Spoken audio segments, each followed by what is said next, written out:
Kisah Para Rasul pasal 28 ayat 17 sampai 20.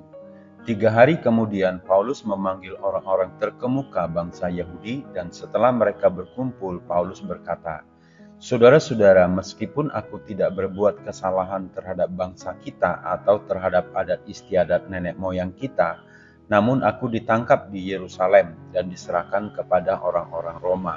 Setelah aku diperiksa, mereka bermaksud melepaskan aku, karena tidak terdapat suatu kesalahan pun padaku yang setimpal dengan hukuman mati.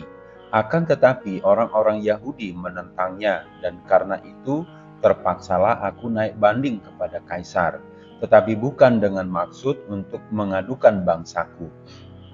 Itulah sebabnya aku meminta supaya aku melihat kamu dan berbicara dengan kamu, sebab justru karena pengharapan Israel lah aku diikat dengan belenggu ini." Mentaati panggilan Tuhan.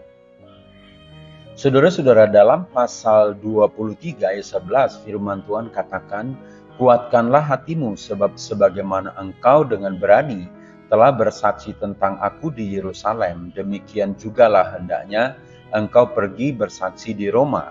Setelah melewati berbagai rintangan dan persoalan, maka tibalah Paulus ke Italia Roma. Tentu ini adalah karena campur tangan Tuhan yang telah memerintahkan Paulus untuk memberitakan kerajaan Allah dengan berani. Karena ini adalah panggilan Tuhan, dalam ayat 17 Paulus memanggil orang-orang terkemuka bangsa Israel yang ada di Roma.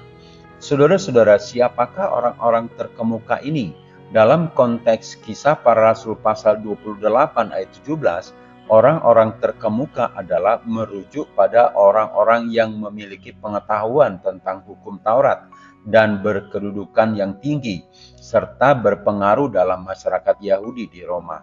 Apa tujuan Paulus memanggil mereka?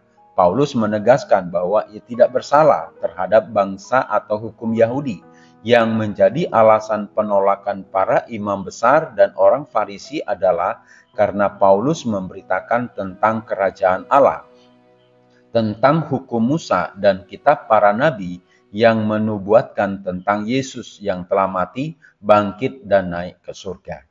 Saudara-saudara, sebagaimana Paulus taat pada panggilan Tuhan dan berani memberitakan kesaksian tentang kerajaan Allah, tentang Yesus Kristus di hadapan orang-orang terkemuka, demikian pula kita dipanggil untuk memberitakan Injil dimanapun kita berada.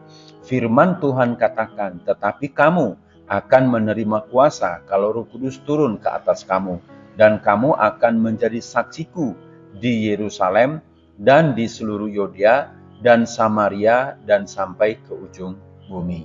Bersaksi bagi Kristus merupakan wujud ketaatan kita melakukan firman Tuhan, dan ini merupakan panggilan setiap murid Tuhan Yesus. HOR Ministry.